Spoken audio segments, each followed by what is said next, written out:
नमस्कार. तू हिरे माझं मितवा या सिरियलच्या आजच्या भागामध्ये आपल्याला पाहायला मिळत आहे. इथे वल्लवी कान भरण्याचे काम एकदम व्यवस्थित करत असते. आजीला आता म्हणू लागलेली आहे की मला असं वाटतं सात्विकाच्या आईशी अर्णवने बोलायला हवं आणि अगदी माफीपणा मागायला हवी, कारण त्यांच्या मुलीसोबत आपण जे काही वागलो त्याच्यामुळेच तर त्या इतक्या चवताळल्या आणि त्यांनी एवढ्या अटी शर्ती ठेवल्या. त्यांच्या मनाला कुठेतरी वाईट वाटलं असेल त्यांच्या मुलीच्या बाबतीत आपल्यामुळे इतकं वाईट झालं.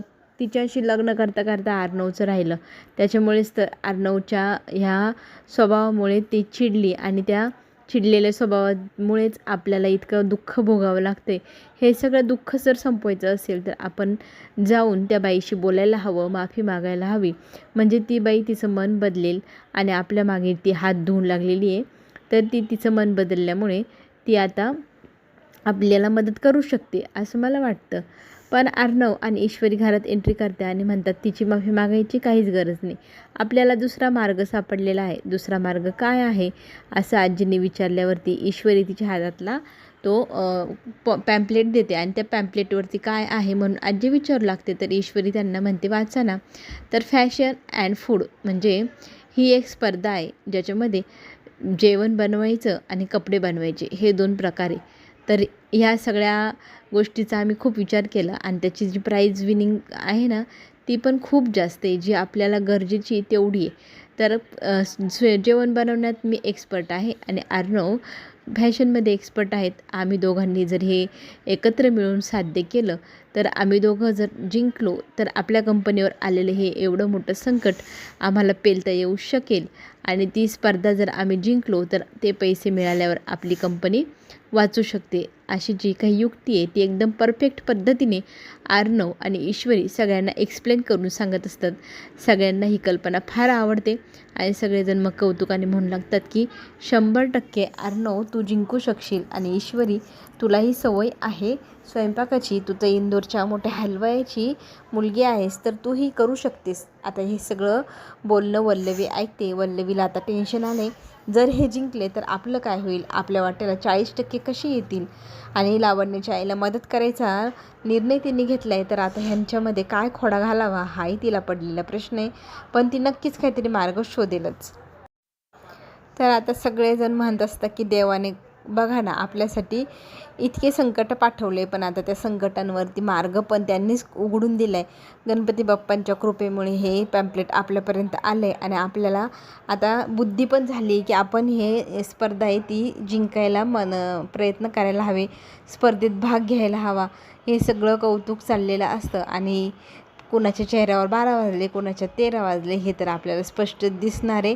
आता कोण आनंदी आहे आणि कोण दुःखी आहे हेही आपल्याला कळतंच आहे. आता इथे वल्लवीला ती बातमी कळल्या रात्रीची सकाळसुद्धा होऊ दिली नाही, तर लगेच जाऊन पोचली आहे त्या बाईला भेटायला, म्हणजेच देशमुख बाईला. आता देशमुख बाईकडे जाऊन ती म्हणू लागते की अर्णव आणि ईश्वरीने ही जी काही युक्ती काढली आहे ना ती फारच हास्यास्पद आहे, पण आता काय करावं. तर इथे देशमुख बाई म्हणते की या दोघांना फार अभिमान आहे की हे दोघंजणं अशी स्पर्धा जिंकतील आणि लगेच विनर होऊन त्यांना पैसे मिळतील. पण त्यांना माहीत नाही आहे की असं काही होणार नाही आहे. तर आता इथे वल्लवी म्हणू लागते की तू त्यांना हलक्यात घेऊ नको. अर्णवने एवढ्या कमी वयात फॅशनच्या दुनियेत स्वतःचं नाव मोठं केलं आहे आणि पाय रोवले. आणि राहिला विषय त्या ईश्वरीचा, तर ती इंदोरच्या मोठ्या हलवाईची मोठी हुशार मुलगी आणि ते दोघंजण मिळून जर ही स्पर्धा जिंकू शकले तर काय होईल माहिती आहे का. तू जे स्वप्न पाहते ना ते पूर्ण होणार नाही. तू त्यांची बर्बादी करायला आली आहे, पण त्यांनी जर हे सगळे काही स्पर्धा जिंकले आणि तुझे पैसे परत केले तर सगळे विषय जिथल्या तिथेच राहून जाईल. पण इथे देशमुख बाईला मात्र स्वतःवरती फार घमेंड, फार अभिमान. तिथं म्हणू लागली की हे असं होणं शक्यच नाही आहे आणि तुला वाटतं आहे तितकं सोपी ती स्पर्धा पण नाही आणि मी ती स्पर्धा जिंकू नाही, म्हणून माझ्याकडे पण खूप सारे आयडिया आहे, तर आपण त्या सगळ्या आयडिया वापरूया. तर इथे कोणती आयडिया आहे असं म्हटल्यानंतर इथे देशमुखबाई म्हणते की बाहेर कसा त्रास द्यायचा तो मी देते आणि घरात तुला जितका देता येईल तू त्यांना दोघांना घरातून त्रास दे. म्हणजे नक्की काय करावं. तर इथे तर ह्या दोघींमध्ये जे बोलणं आहे ते कुणालाच ऐकायला जात नाही. त्या दोघींनी नेमका काय प्लॅन बनवला आहे याचा आपण अंदाजही बांधू शकणार नाही. असा भयंकर प्लॅन बनवलेला दिसतो आहे, कारण दोघीजणी इतके कॉन्फिडेंटली हसत हसत बोलत असतात आणि त्यांना माहिती की ही जी युक्ती आहे ना ती वापरली ना तर 100% ईश्वरीला मात देता येईल, अर्णवला मात देता येईल. आता वल्लवी कामाला लागलेली आहे, जसं देशमुखबाईंनी सांगितलं आहे तशी काम करायला ती निघालेली पण आहे. देशमुखबाईला आता इतका अभिमानी स्वतःवर तिची जी आयडिया आहे ती नक्की कामात येणार असं तिला वाटते. आपल्याला इकडे पाहायला मिळणार आहे नम्रताचा चेहऱ्यावरती एकदम 12 वाजलेले आहे, कारण तिचं जळकुकड्या स्वभाव जरा जास्तच वाढत चाललेला आपल्याला पाहायला मिळणार. सगळेजण एकत्रित सगळे काम करताय आणि ही मात्र त्यांना लांबूनच रागाने पाहत असते. ईश्वरीचा सगळीकडे गवगवा होतो ही गोष्ट तिला काही अजूनही पचनशी झालेली आपल्याला पाहायला मिळणार. इथे आता फॉर्म भरत असतात स्पर्धेसाठी, तर फॉर्ममध्ये काय काय टाकायचं अंजली त्यांना आयडिया देत असते. त्याच्यात आयडिया देताना ईश्वरी पण देते. त्या सगळ्या आयडियांचा वापर करून इथे फॉर्म भरण्यात येत असतो. आता इथे सगळ्यात पहिली फेरी जी असणार आहे ती फूडची असणार आहे असं ईश्वरी वाचल्यानंतर सांगते. तर ईश्वरीचं म्हणणं असतं की आपण फूडमध्ये काय काय नवीन इनोग्रेट करू शकतो ज्यामुळे सगळ्यांना आपलं इम्प्रेशन पडेल आणि ती फेरी जिंकलो की मग आपण पुढे जाणार. तर त्या फेरीसाठी आपल्याला सगळ्यांत जास्त एफर्ट्स घ्यावं लागणार. अजून काही काय आयडिया देता येत असतील तर सांगा. माझ्या ज्या आयडिया आहेत त्या मी तुम्हाला सांगितल्या. तर अर्णव म्हणतो तुझा ना अतिउत्साह काही कामाचं नाही, जरा शांत हो. तर ईश्वरी म्हणते माझा अतिउत्साह, अरे फूडचं जी आहे ना फेरी ती केल्यानंतरच पुढे फॅशनची फेरी करता येणार आहे, त्याच्यामुळे ही जास्त महत्त्वाची आणि मला जे जमतं ते मला करू द्या माझ्या पद्धतीने. माझ्या जेवणाचं कौतुक सगळेजण किती करतात बघतायत ना. तो इथे नम्रता मात्र रागाने ईश्वरीकडे पाहत असते. ईश्वरीचे कौतुक मात्र मामा आणि आजी दोघंही तोंड भरून करत असतात आणि हे सगळं पाहून मात्र जळफळाट झालेला असतो आपल्या नम्रताचा. तितक्यात वल्लवी घरी येते. वल्लवीने इकडची तिकडची टुमणे मारले आणि थेट गेलेली असते किचनमध्ये, कारण तिचं काही इथे मन लागेना. खरं तर तिला आता जी आयडिया दिलेली आहे देशमुखबाईने ती साजरी करायची आहे ना. तर आता नम्रताचे कान भरण्याची जी प्रक्रिया आहे ती एकांतात सुरू केलेली आहे वल्लवीने, आपण पाहू शकतो. आता वल्लवी प्रेमाने बेटा तू काय करते असं विचारत नम्रताला म्हणू लागते. तर नम्रता म्हणते एकदा फेरी झाली चहाची, आता सगळ्यांना कॉफी हवी आहे. बरं, आता नम्रताला इथे वल्लवी सांगू लागते तुला सगळेजण वापर करून घेत आहेत, तुला लक्षात नाही येते का सगळेजण तिकडे काम करण्याची ॲक्टिंग करताय आणि तिथे ती ईश्वरी बडायक्या मारत नवरेशेजारी बसून आयडियाज देते आणि तुला झुंपले इथे किचनमध्ये राबायला. तुझ्या लक्षात नाही येत? तुला अजून किती वेळा सांगू की ह्या घरात हक्क मिळवायचं असेल तर स्वतःला ओरबडून घ्यावं लागेल. कोणीही आणू देणार नाही, कारण ही ईश्वरी दरवेळेला पुढे करते आणि सगळ्यांची लक्ष वेधून घेते. तू मात्र अशीच राहून जाशील कायमची किचनमध्ये. तुझ्यामध्ये पण टॅलेंट आहे, मला माहिती आहे, तो बाहेर यायला हवा. तर इथे नम्रताचे हलके कान असल्यामुळे ती आता विचारात पडते आणि म्हणते खरंच मी काय करू पण मला कळेना. तर आता वल्लवी म्हणते बघ बाई मी तुला सल्ला द्यायचं काम करते, तुला ऐकायचं आहे की नाही ते तू ठरव. जर इथे नम्रता तू जर त्या स्पर्धेत भाग घेतला, तू जर जिंकली आणि ह्या घरात जर तू स्टार क्राऊन बनली तर किती छान वाटेल ना. पण ईश्वरी आहे ना तुला स्पर्धेत भागच घेऊ देणार नाही. तू पाहतच राहा, बोलून तर बघ ह्या सगळ्यांशी, सगळेजण तुझ्यावर कसे भस्कन येतील. कारण सगळ्यांच्या डोळ्यांवरती त्या ईश्वरीची पट्टी बांधलेली, सगळ्यांना ईश्वरीच दिसते, तू तर दिसतच नाही. आता ही भडकलेली नम्रता काय करावं म्हणून विचारात पडलेली असते. तिचा तो विचारात पडलेला चेहरा पाहून वल्लवी तिचे कान फुंकण्यामध्ये आणखी जास्त भर घालते आणि हळूहळू तिला म्हणते हे बघ बेटा माझं सांगायचं काम आहे, मला वाटतंय तू खूप हुशार आहे, तू खूप क्लाउड किचनमध्ये काम केलेलं आहे, त्याच्यामुळे तुला माहिती आहे कसे पदार्थ बनवायचे, कसे साजर करायचे. तर तू नक्कीच ही कॉम्पिटिशन जिंकू शकते. जिंकली तर सगळेजण तुला खरंच मानतील बरं का.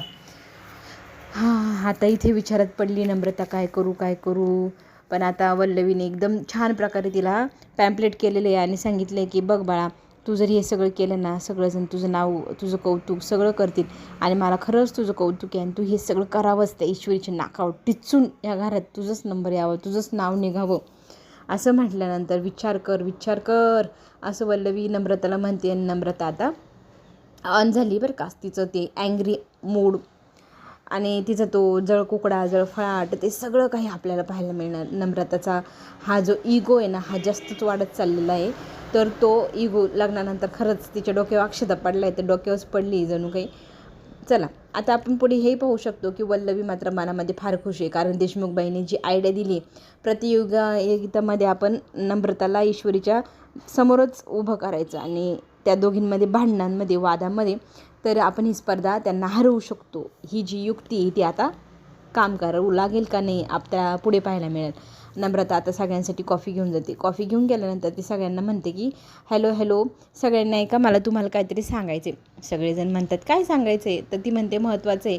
आकाश तुम्ही पण फोन ठेवून ऐका ना. तर आकाश म्हणतो माझं फोन महत्त्वाचा आहे, तू बोलत राहा, माझं लक्ष तुझ्याकडे पण आहे.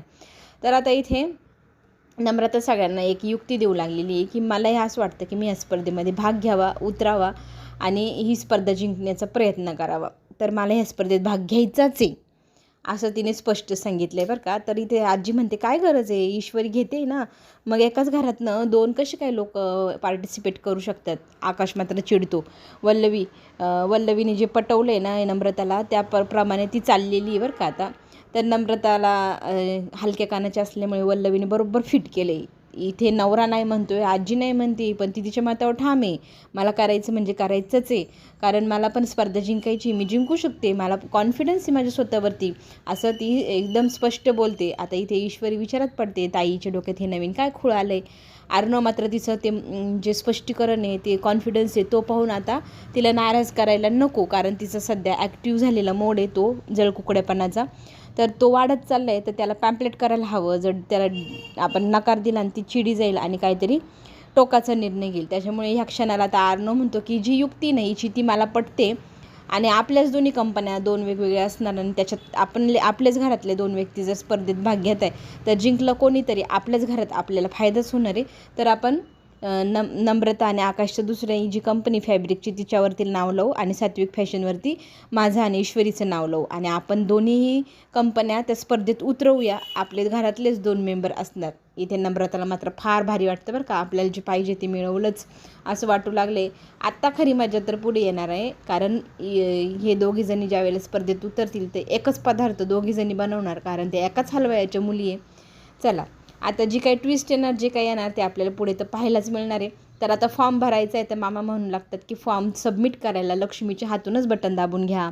दोघी मुलींकडनं बटणं दाबून घेतात आणि फॉर्म सबमिट झाला म्हणून गणपती बाप्पा मोरया असं म्हणत म्हणजे कामाला सुरुवात केलेली आहे. आणि सगळेजण त्या फॉर्म भरल्यानंतर सगळे टाळ्या वाजवून गणपती बाप्पाचं नाव घेऊन एकमेकांना शुभेच्छा देताना इथे पाहायला मिळणार.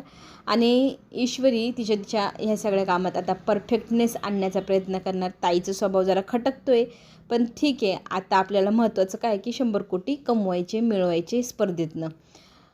तर इथे आता दुसरी जी काही खेळी खेळली ना देशमुखबाईंनी ती आपल्याला पाहायला मिळणार आहे. कारण अर्णवचे जे माणसं आहे ना ते टेम्पो घेऊन निघालेले आहे, तर त्या टेम्पोला अडवण्याचा प्रयत्न गुंडांकडनं झालेला पाहायला मिळणार. त्यात ते 2-3 गुंड रस्त्यावरती गाडी बिघडली म्हणून गाडी आडवी लावलेली उभी केलेली पाहायला मिळणार. तर टेम्पोमधला माणूस खाली उतरून विचारतो की हे काय चाललं आहे, बाजूला सरका ना. तर त्या माणसाला आता इथे किडनॅप केलेले आहे त्या किडनॅपर्सने, आणि जी गाडी आहे ना ती पुढे काय करायची म्हणून आता ते किडनॅपर त्यांच्या मॅडमला फोन करून विचारतात. तर मॅडम आता सांगू लागले आहे की त्या गाडीचं पुढे काय करायचं, त्या गाडीला घ्यायचं आणि ती गाडी आपल्या गोडाऊनला न्यायची आणि त्यातला माल उतरवून मी जो माल सांगितला आहे तो त्याच्यात चढवायचा आणि त्या गुप्ताला पोच करायचा. म्हणजे कसं, इतके खालच्या दर्जाचे इतके लो क्वालिटीचे फॅब्रिक पाहिल्यानंतर तो गुप्ता ही ऑर्डर कॅन्सल करेल आणि अख्ख्या मार्केटमध्ये अर्णवचं नाव खराब होईल. झालं, ठरल्याप्रमाणे त्यांनी कामाला सुरुवात केलेली आहे.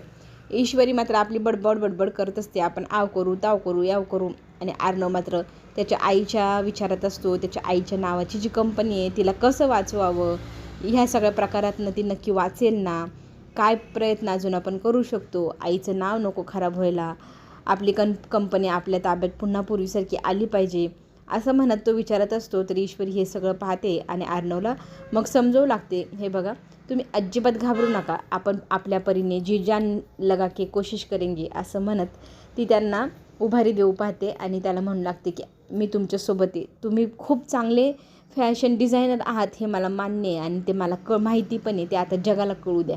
चला तर मग पुढे येणारा प्रोमो इंटरेस्टिंग आहे. गाडीची जी हेरफेर आता देशमुखबाईंनी केली आहे तर गुप्ता फारच चिडलेली आपल्याला पाहायला मिळणार आणि फॅब्रिक इतके लो क्वालिटीचे का पाठवले म्हणून अर्णवशी तावातावाने बोलतात. अर्णव म्हणतात हा कुठला ताव, आम्ही असं काही केलेलं नाही. तर इथे गुप्ता आता व्हिडिओ दाखवतो आणि म्हणतो की हे बघा, हा तुमचं टेम्पो आणि तुमच्या टेम्पोतलं आलेलं हे लो क्वालिटीचं एकदम खालच्या दर्जाचं जे फॅब्रिक येते.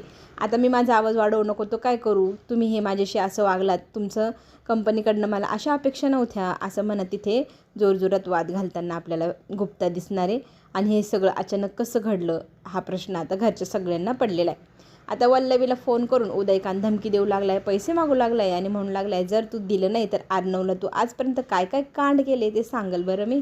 तितक्यातच तिथे रमाकांत येतो, उदयकांतला पकडतो, तर उदयकांत रमाकांतच्या हातून निसटतो. आता ह्या सगळ्या प्रकरणात पुढे काय वळण येणार हे सगळं काही पाहण्यासाठी आपण पुन्हा भेटूया. तोपर्यंत घेऊ छोटीशी विश्रांती. धन्यवाद.